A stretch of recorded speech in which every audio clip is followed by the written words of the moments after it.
నమస్తే, welcome to BRK news. నేను మీ మధు. మిత్రులారా అందరికీ గుడ్ మార్నింగ్.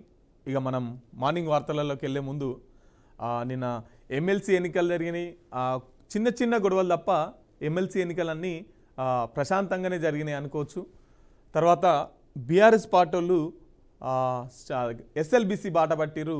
అక్కడ కొంచెం ఘర్షణ వాతావరణం కూడా ఏర్పడింది. చాలామందికి డౌట్, ఈ ఎస్ఎల్బీసీ అంటే ఏంది, అసలు ఏమవుతుంది, 8 మంది ఎట్లున్నారు, ఆ లెవెలు అని చెప్పేసి చాలామందికి డౌట్. సో దాని గురించి ఒక 2 నిమిషాలలో చిన్న వివరణ ఇచ్చే ప్రయత్నం చేస్తా. మిత్రులారా,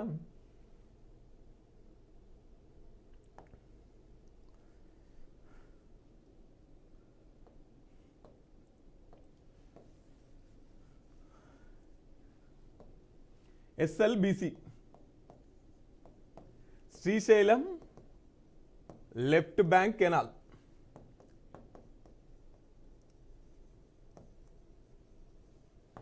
శ్రీశైలం ఎడమ కాలువ ప్రాజెక్టు. అయితే ఈ శ్రీశైలం ఎడమ కాలువ ఈ వెనుక భాగం నుంచి వాటర్ని నల్గొండ జిల్లాకు తెచ్చే ఒక ప్రక్రియ అన్నట్టు ఇది. గతంలో ఇది 20 ఏండ్ల నుంచి ఈ పనులు స్టార్ట్ అయినా ఇంకా కూడా పూర్తి కాలేదు. ఇంకా పూర్తి కాలేకపోవడానికి గల కారణాలు ఏంటి అని ఒకసారి చూసుకున్నట్లయితే 2005లో ఉమ్మడి ఆంధ్రప్రదేశ్ ఉన్నప్పుడు వైఎస్ఆర్ దగ్గర ఒక 2000 కోట్లతోని ఈ ప్రాజెక్టును శంకుస్థాపన చేసిరు. కొంత దూరం వరకు అయితే తవ్వగలిగిరు, కానీ పూర్తిగా చేయలేకపోయారు. తర్వాత దీన్నే 2019లో కేసీఆర్ గవర్నమెంట్ కూడా కొంత పనులు చేసే కొంత ముందుకెళ్ళే ప్రయత్నం చేసింది. అప్పుడు కూడా ఇది పూర్తిగా చేయలేకపోయింది. సో దాన్ని ఇప్పుడున్న కాంగ్రెస్ గవర్నమెంటు ఈ పనిని ముంగట పెట్టుకొని మొదలుపెట్టిన 3-4 రోజులకే అక్కడ టన్నెల్ కూలిపోయి అక్కడ 8 మంది అందులోనే చిక్కుకున్నటువంటి పరిస్థితి.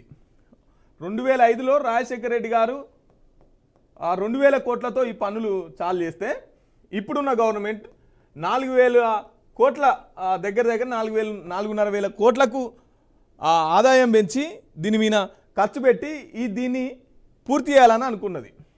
అయితే ఇక్కడ శ్రీశైలం నీళ్ళుంటే ఇది మొత్తం అడవి ప్రాంతం, దీన్ని బయటికి తీసుకురావాలి. ఇక్కడ నుండి డిండి నుంచి నల్గొండ ప్రాంతాలకు, నల్గొండ జిల్లా వాసులకు నీళ్లు పోవాలి. ఇది ఈ సొరంగ మార్గం దగ్గర 44 కిలోమీటర్లు. ఇక్కడ మరి పైనుంచి తవ్వచ్చుగా అంటే ఇది మొత్తం అడవి ప్రాంతం, అక్కడ పర్మిషన్ వచ్చే అవకాశమే ఉండదు. అంత పెద్ద ఎత్తున కూలగొడతా అంటే అసలుకే ఈ అడవి సంబంధించిన వాళ్ళు పర్మిషన్ ఇయ్యరు. కాబట్టి 44 కిలోమీటర్లు 10 మీటర్ల వెడల్పుతోని ఈ సొరంగ మార్గం చేయాలి.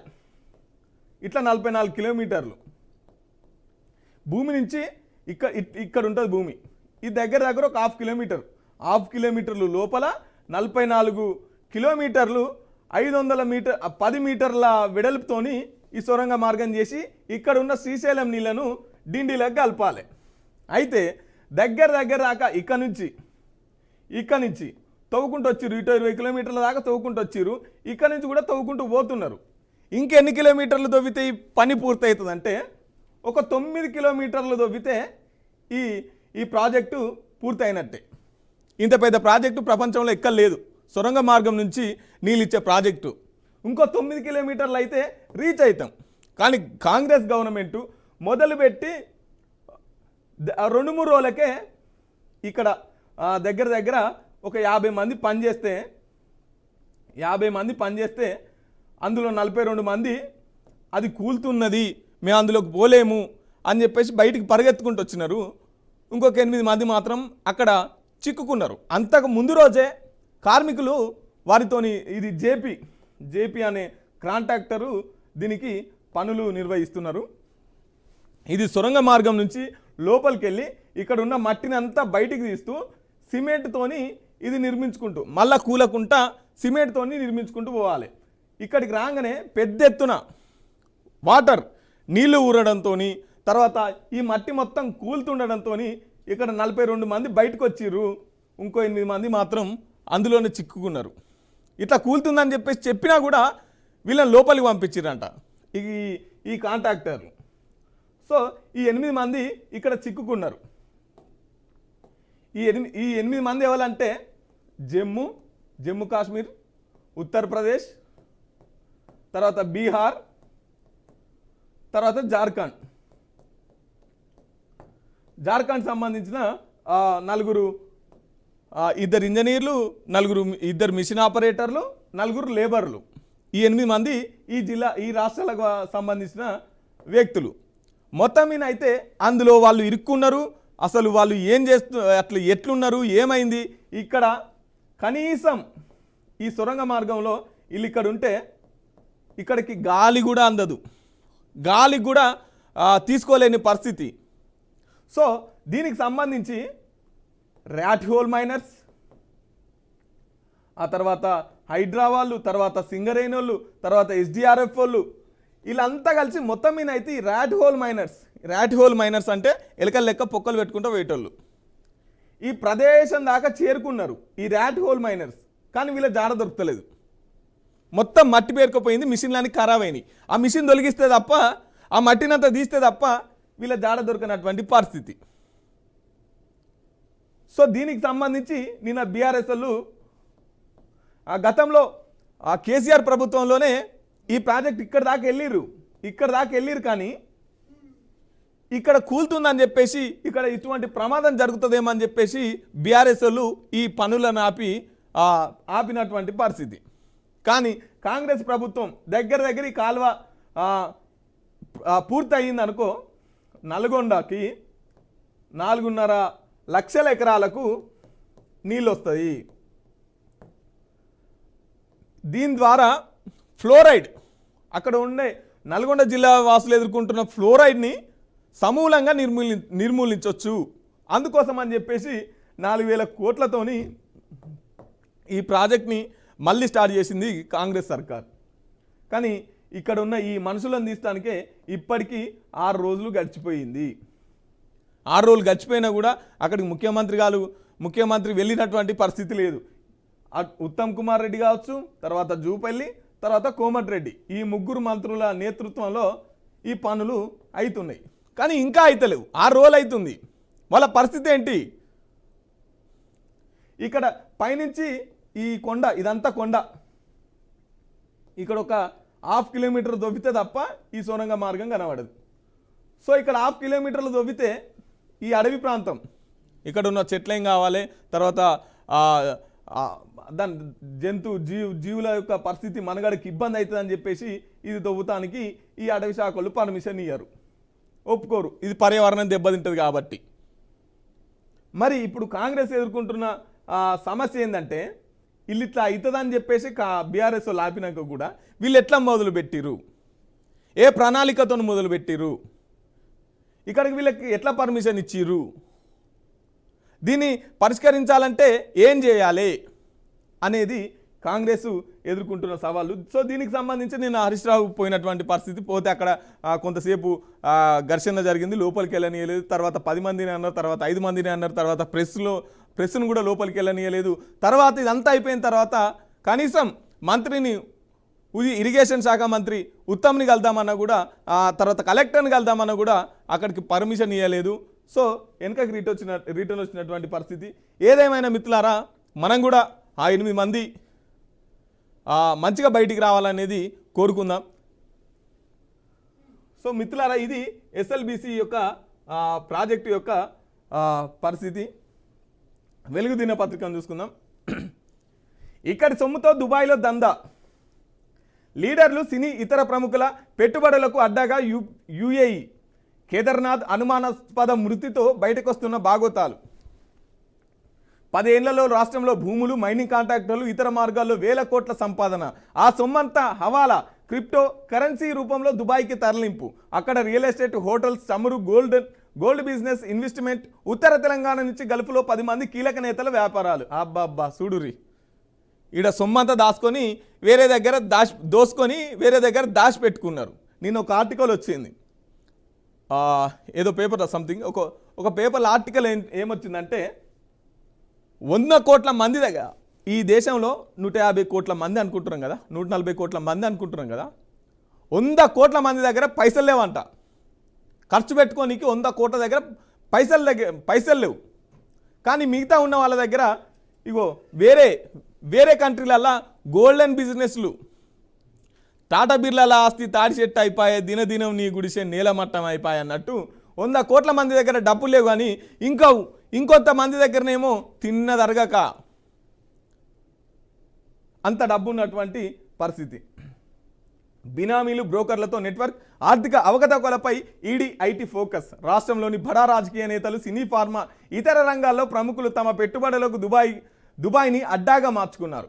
ఇతర వ్యాపారాల్లో కాంట్రాక్టుల్లో సంపాదించిన సొమ్మంతా హవాలా, క్రిప్టో కరెన్సీ రూపంలో దేశ సరిహద్దులు దాటిస్తున్నారు. ఏటా వేల కోట్ల రూపాయలు అక్రమ మార్గంలో దుబాయ్కి తరలించి అక్కడ దందాలు సాగిస్తున్నారు. Real estate, hotels, gold business, చమురు బావులు, ఇతరత్ర రంగాల్లో బినామీల పేరుతో ఇన్వెస్ట్ చేస్తున్నారు. గతంలో తమ అవినీతి సొమ్మును స్విస్ బ్యాంక్ రూపంలో దాచుకునేవారు. కానీ ఇప్పుడు యుఏఈకి షిఫ్ట్ అయ్యారు.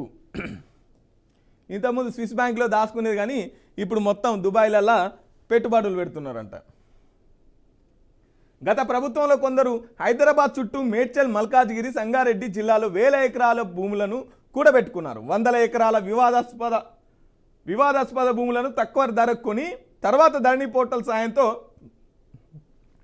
ప్రోబిహిటెడ్ లిస్టులో నుంచి తొలగించడం ద్వారా సొంతం చేసుకున్నారు. వాళ్ళ చేతుల పనేనా కొనుడు, రికార్డులకు ఎక్కించుకున్నాడు, వాళ్ళ చేతుల పనేనా. అగ్వ కొనాలే, వాళ్ళ పేరు మీదకి ఎక్కించుకోవాలి. ఎన్నికల్లో ఓడిపోయాక అక్కడే తిష్టవేసి గత సర్కార్ చక్రం తిప్పిన ఓ 10 మంది కీలక నేతలు, వారి అనుచరులు దుబాయ్లో వేల కోట్ల రూపాయల ఇన్వెస్ట్ చేసినట్లు తెలుస్తున్నది. వీరంతా అక్కడ తమ దందాలు చూసుకునేందుకు ప్రత్యేకంగా బినామీలు, బ్రోకర్లతో నెట్వర్క్ను ఏర్పాటు చేసుకున్నారు. పర్యవేక్షణ కోసం నెలలో కనీసం 3-4 సార్లు ఈ నెలంతా దుబాయ్కి చక్కర్లు కొట్టి రావడం షరా మామూలైంది. ఓ 3 మాజీ ఎమ్మెల్యేలు అయితే ఎన్నికల్లో ఓడిపోయాక దుబాయ్లోనే తిష్టవేసి వ్యాపారాలు సాగిస్తున్నారు. డ్రగ్స్ కేసు నిందితుడు కేదార్నాథ్ ఇటీవల దుబాయ్లో అనుమానాస్పదంగా మృతి చెందడం లీడర్ల దందాల భాగోతం ఒక్కొక్కటిగా బయటకు వస్తున్నది. ఓ మాజీ ఎమ్మెల్యేకు కేదార్నాథ్ బినామీగా ఉన్నట్లు ప్రచారం జరుగుతున్నది. ఆ మాజీ ఎమ్మెల్యే కూడా ప్రస్తుతం దుబాయ్లోనే ఉన్నట్టు తెలుస్తున్నది. కేదార్ మృతిపై దుబాయ్లో పోలీసులు సీరియస్గా దర్యాప్తు చేస్తున్న. పోస్టు మార్టం పూర్తయిన అనంతరం మృతదేహాన్ని ఇండియాకు తరలించే అవకాశాలున్నాయి. కేదార్నాథ్ హత్య అయితే ఆ కేసు పలువురు మాజీ ఎమ్మెల్యేల మెడకు చుట్టుకునే ఛాన్స్ ఉందని పోలీసు వర్గాలు అంటున్నాయి.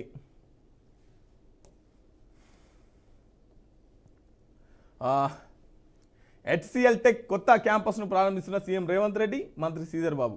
తెలంగాణ రైజింగ్ను ఎవరు ఆపలేరు, కొందరు సాధ్యమా అన్నారు. ఇప్పుడు ప్రపంచమే అంగీకరిస్తున్నది సీఎం రేవంత్. ఏడాదిలోనే దేశ విదేశీ పెట్టుబడులు రాబట్టం. అందరికన్నా ముందే ఏఐని రాష్ట్రంలో అందిపుచ్చుకుంది. ప్రపంచ స్థాయి నగరాలతోనే హైదరాబాద్కు పోటీ అని వెల్లడి. మాదాపూర్లో హెచ్సిఎల్ కొత్త క్యాంపస్ ప్రారంభం. హైదరాబాద్ రైజింగ్ను ఎవరు ఆపలేరని సీఎం రేవంత్ రెడ్డి అన్నారు. రాష్ట్రాభివృద్ధి కోసం తెలంగాణ రైజింగ్, హైదరాబాద్ రైజింగ్ అని మేము అన్నప్పుడు మొదట్లో కొందరు సందేహాలు వ్యక్తం చేశారు. జరుగుతున్న పరిణామాలతో ఇప్పుడు అందరూ అంగీకరిస్తున్నారు. ప్రపంచమంతా ఒప్పుకుంటున్నది. తెలంగాణ రైజింగ్, హైదరాబాద్ రైజింగ్ ఇక ఆగదు అని ధీమా వ్యక్తం చేశారు. ప్రస్తుతం దేశంలోనే తెలంగాణ రాష్ట్రం, హైదరాబాద్ నగరంగా వేగంగా అభివృద్ధి చెందుతున్నాయని తెలిపారు. హైదరాబాద్లోని మాదాపూర్లోని హెచ్సిఎల్ టెక్ కొత్త క్యాంపస్ గురువారం సీఎం రేవంత్ రెడ్డి ప్రారంభించారు. ఈ సందర్భంగా ఆయన మాట్లాడుతూ ఏడాది కాలంలోనే అత్యధికంగా అంతర్జాతీయ, దేశీయ పెట్టుబడులను తెలంగాణ రాష్ట్రం ఆకర్షించింది. దేశంలోనే అగ్రస్థానంలో నిలిచిందన్నారు. ఆర్టిఫిషియల్ ఇంటెలిజెన్స్ ఏఐ ముందుగా అందిపుచ్చుకున్నామని చెప్పారు. రాష్ట్రంలో అత్యంత ద్రవ్యోల్బణం ఉందని తెలిపారు. రాష్ట్రాభివృద్ధి కోసం పెట్టుబడులతో ముందుకు. తెలంగాణ $1 ట్రిలియన్ జీడీపీ కలిగిన రాష్ట్రంగా మారుస్తామని చెప్తే మొదట అది సాధ్యం కాదని అన్నారని సీఎం పేర్కొన్నారు. ఇక పెట్టుబడులు మేము తీసుకొస్తున్నామని చెప్పేసి తెలంగాణ రైజింగ్ని ఎవరు ఆపలేరని చెప్పేసి సీఎం రేవంత్ రెడ్డి మాట్లాడుతున్నటువంటి పరిస్థితి. కేసీఆర్ చెప్తేనే 60% అడ్వాన్స్. కాళేశ్వరం బ్యారేజ్ల మీద అదనపు పనులకు ముందుగానే నిధులు ఇవ్వాలన్నారు. జ్యుడిషియల్ కమిషన్ ఎంక్వైరీలో రిటైర్డ్ ఏఎన్సీ మురళీధర్ వెల్లడి. బ్యారేజ్లకు ఎంత ఖర్చు అయిందని ప్రశ్నించిన కమిషన్ 9,000 కోట్ల వరకు ఖర్చు అయి ఉంటుందని మురళీధర్. డిపిఆర్లో 13,559 కోట్లతో అంచనాలు ఇచ్చారని కమిషనర్ ఫైర్. ఇగో ఎంత ఖర్చు అయి ఉంటుంది బ్యారేజ్లకు అని చెప్తే 9,000 కోట్లు అని ఇప్పుడు చెప్పిండట. కానీ డిపిఆర్లో మాత్రం 13,000 కోట్లు ఉన్నాయట. 9,000 ఏడా 13,000 కోట్లు ఏడా? బ్యారేజ్లో నీళ్లు నిల్వ చేయాలని చెప్పింది కేసీఆర్, నల్లా వెంకటేశ్వర్లు. వ్యాప్కోస్ డిపిఆర్ ఖర్చు 649 కోట్లు కాదు 19 కోట్లేనని వెల్లడి. ఏం లెక్కలు, ఏం పైసలు, ఏంది కథ? తెలంగాణలో భవిష్యత్తు మాదే. బీఆర్ఎస్ ఓ ఫామ్ హౌస్ పార్టీ, దానితో పొత్తు ముచ్చట్నే లేదు. మీడియా చిట్చాట్లో కేంద్ర హోంమంత్రి అమిత్ షా వ్యాఖ్యలు. బీఆర్ఎస్ను ప్రజలే ఖాళీ చేస్తారు, మేము ఖాళీ చేయాల్సిన పని లేదు. దోచుకోవడానికి కొడుకుని కూతురుని కేసీఆర్ వదిలేండు. రాష్ట్రంలో సంస్థాగతంగా బలపడుతున్నాం. వచ్చే అసెంబ్లీ ఎన్నికల్లో విజయం బీజేపీదే, అది జరగని పని. పార్టీలోని కొత్త నేతలు హద్దులు దాటొద్దు. త్వరలో జాతీయ అధ్యక్షుడి ప్రకటన. తమిళనాడు, పశ్చిమ బెంగాల్లోని గెలిపే లక్ష్యంగా పనిచేస్తున్నామని వెల్లడి. బీజేపీలో జనసేన విలీనమయ్యే ప్రసక్తే లేదని వ్యాఖ్య. తెలంగాణ రాష్ట్రంలో భవిష్యత్తు బీజేపీదేనని సంస్థాగతంగా తాము బలపడుతున్నామని కేంద్ర హోంమంత్రి అమిత్ షా అన్నారు. దక్షిణాదిలో తెలంగాణ, తమిళనాడు విజయం సాధించడమే టార్గెట్గా పనిచేస్తున్నామని, అటు పశ్చిమ బెంగాల్లోనూ అధికారంలోకి వస్తామని ఆయన ధీమా వ్యక్తం చేశారు. తెలంగాణలో బీఆర్ఎస్ పని అయిపోయిందని, ఆ పార్టీ ఫామ్ హౌస్కే పరిమితమైందని విమర్శించారు. బీఆర్ఎస్తో మాకు పొత్తు ముచ్చట్నే లేదు, అదో farm house party. Farm house నుంచి పార్టీని నడిపిస్తే దానికి భవిష్యత్తు ఉంటుందా? మేం తెలంగాణలో ఏ పార్టీతోనూ కలిసి లేం అని అమిత్ షా స్పష్టం చేశారు.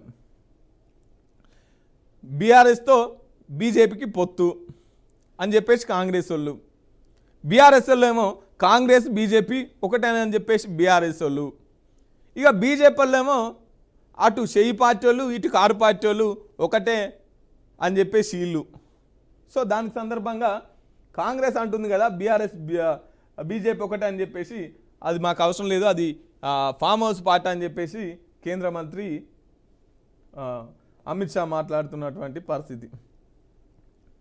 నాకేం యాది లేదు, నాకు తెలియదు, గుర్తులేదు, మర్చిపోయా. డిపిఆర్లపై రిటైర్డ్ ఈఎన్సీ మురళీధర్ సమాధానం. పుస్తకాలు చదవండి, డ్రై ఫ్రూట్స్ తినండి, జస్టిస్ ఘోష్ సెటైర్. ప్రభుత్వం అంటే ఎవరు అని ప్రశ్నించిన కమిషన్. ప్రిన్సిపల్ సెక్రటరీలా అంటూ సమాధానం. రాజ్యాంగంపై కనీస అవగాహన కూడా లేదంటూ కమిషన్ ఫైర్. గుర్తులేదు, మర్చిపోయా, అదే సమాధానాలు.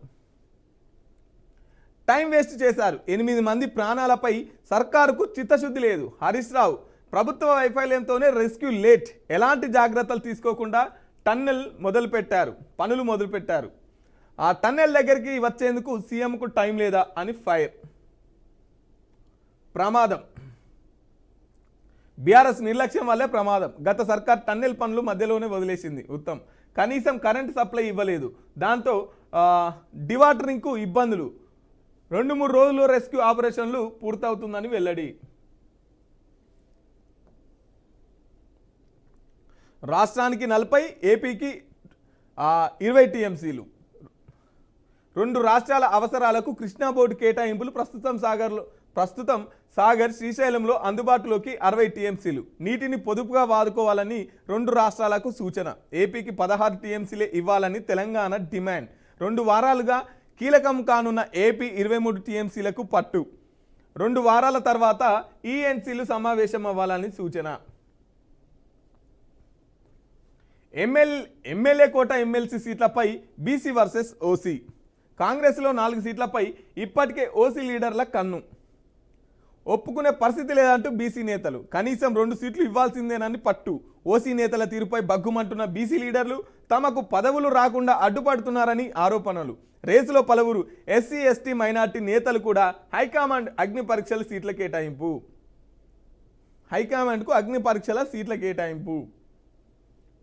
వచ్చే నెలలో జరగనున్న ఎమ్మెల్యే కోట ఎమ్మెల్సీ ఎన్నికల్లో మొత్తం 5 స్థానాల్లో కాంగ్రెస్కి 4 సీట్లు దక్కే అవకాశం ఉండడంతో ఆ పార్టీలోని సీనియర్లంతా పదవులపై కన్నేశారు. మండలిలోకి ఎంట్రీ ఇచ్చేందుకు ఇది చాలా ఈజీ మార్గం కావడంతో జోరుగా ప్రయత్నాలు చేస్తున్నారు.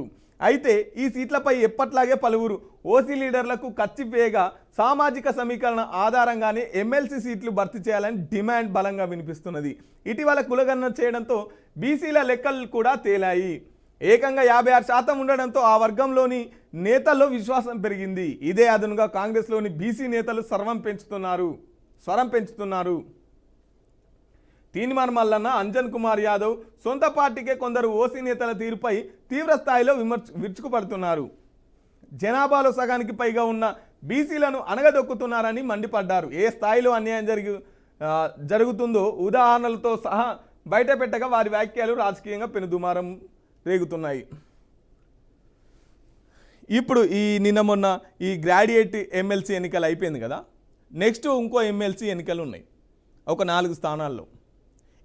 ఈ ఎమ్మెల్సీ ఎట్లుంటుందంటే, ఇంతకుముందుకు నిన్న దాకా జరిగిన ఎమ్మెల్సీ ఓట్లేమో డిగ్రీ ఆ పైన చదువుకున్న వాళ్ళు, తర్వాత టీచర్స్. ఈ ఎమ్మెల్సీ ఎన్నికలు జరిగినాయి కదా. ఇప్పుడు ఈ ఎమ్మెల్సీ ఎన్నికలు ఏంటంటే ఎమ్మెల్యేలే ఎన్నుకుంటారు, ఎమ్మెల్యేలే ఓట్లు వేస్తారు. కాబట్టి ఇది చాలా ఈజీ ప్రక్రియ. జనాల దగ్గర పోవాల్సిన అవసరం లేదు, ఇదంతా కష్టపడాల్సిన అవసరం లేదు. గంపగుత్తగా ఎమ్మెల్యేలు ఎటువైపు ఉన్నారో అందరికి తెలిసిన విషయమే. సో ఎమ్మెల్యేలు ఓట్లేసి గెలిపించుకునే ప్రక్రియ కాబట్టి ఇది చాలా ఈజీ మార్గం మండలిలో అడుగుపెట్టడానికి. అట్లా అని చెప్పేసి ఓసీ నేతలు అప్పటికే ఖర్చు పేసి పెట్టిరట ఆ 4 సీట్ల మీద. లేదు మేము 56% ఉన్నాం దేశ జనాభాలో, కాబట్టి మాకు కూడా ఇందులో సగం రిజర్వేషన్ కావాల్సిందే, సగం వాటా కావాల్సిందని చెప్పేసి బీసీ నేతలు కూడా పావులు కలుపుతున్నారు. పావులు కలుపు కాదు, మాకే కావాలని చెప్పేసి గట్టిగానే కొట్లాడుతున్నారు బీసీ నేతలు కూడా. సో మొత్తంగా ఇప్పుడు ఎవరికి ఇవ్వాలి? ఈ కాంగ్రెస్ మొత్తం ఏమో రెడ్ల అడ్డా అయిపోయింది, అధిష్టానమేమో, కానీ ఓట్లేమో బీసీలే ఎక్కువ ఉన్నాయి. ఇప్పుడు తిరగబడే ఛాన్స్ ఎక్కువగా ఉన్నది. ఎందుకంటే ఆల్రెడీ కులగణన సర్వే జరిగింది, జనాభా నిష్పత్తి ప్రకారం వీళ్ళు సగానికి ఎక్కువ ఉన్నారు. కాబట్టి మా సీట్లు మా ఓట్లు కాబట్టి మాకే దక్కాలని చెప్పేసి బీసీలు వాళ్ళు ఒక రకంగా యుద్ధాన్ని మొదలుపెట్టినట్టే. సొంత పార్టీలు ఉన్నోళ్ళే. మొన్న సీఎం రేవంత్ రెడ్డి కాంగ్రెస్ తరఫున ఎమ్మెల్సీ ప్రచారానికి వస్తున్నది తెలిసినా కూడా తీన్మార్ మల్లన్న అదే పార్టీలో ఉన్నటువంటి ఎమ్మెల్సీ అక్కడికి వెళ్లకుండా ఒక బీసీ సభ పెడితే ఆ బీసీ సభకి వెళ్ళినటువంటి పరిస్థితి. అంటే బీసీ నినాదం ఎంత బలంగా ఉన్నదో ఆల్రెడీ హైకమాండ్కి అర్థమైంది. ఇప్పుడు ఈ కాంగ్రెస్ హైకమాండ్ పరిస్థితి ఎట్లా ఉందంటే, ముంగటి పోయినా గొయ్యే వెనక పోయినా నుయ్యే అన్నట్టు ఎక్కడ ఏం చేయాలో తెలియలేని పరిస్థితులలో కాంగ్రెస్ అధిష్టానం ఉంది. ఇక చూడాలి మరి ఈ 4 సీట్లు ఎవరికి చెందుతాయి, ఎవరు ఎమ్మెల్సీ అవుతారు అనేది.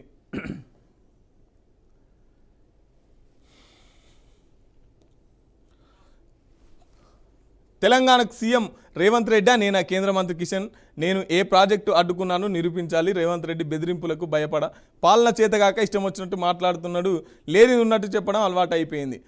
ఇక కిషన్ రెడ్డి మీద వాడుతున్నాడు కదా రేవంత్ రెడ్డి, దానికి సంబంధించి నేనా ముఖ్యమంత్రి మీరా అని చెప్పేసి మాట్లాడుతున్నటువంటి పరిస్థితి. మిత్రులారా, ఇది ఇవాల్టి మార్నింగ్ న్యూస్. రేపు వచ్చే మార్నింగ్ న్యూస్లో మళ్ళీ కలుసుకుందాం. అప్పటిదాకా చూస్తూనే ఉండండి బీఆర్కే న్యూస్, ఇది తెలుగోడి సత్తా. Thank you.